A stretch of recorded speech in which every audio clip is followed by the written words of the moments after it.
Mataró és una ciutat catalana situada al litoral mediterrani. És la capital i la ciutat més gran de la comarca del Maresme.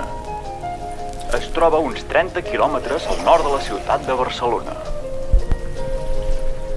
Des del 1702 es va lluitar per tenir un port marítim, però no va ser fins al 1991 que es va inaugurar el que tenim. Ja se sap, les coses de palacio van despacio. Ai, que graciós que sóc. Mireu quina toma més guapa que vaig fer. Toma. A Mataró teníem un dels cinemes més importants d'Europa. També teníem una mostra de cinema. Avui en dia no tenim ni cinemes, ni mostra... Una merda tot plegat. Els últims anys han proliferat les extensions de terreny sense edificar.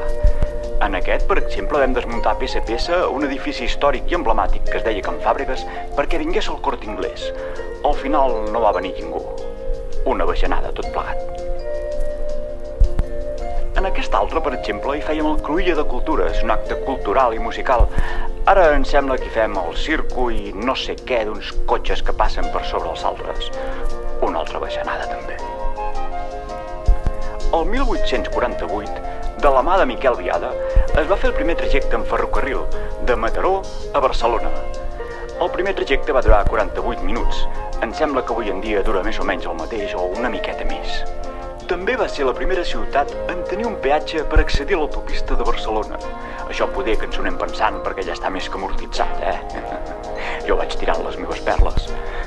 Mira, tant que no sabia què ensenyar i em quedaven uns segons, aquí tenia una escena de la paella que va fer el meu sogre aquest diumenge. Estava que t'hi cagues, mare meva.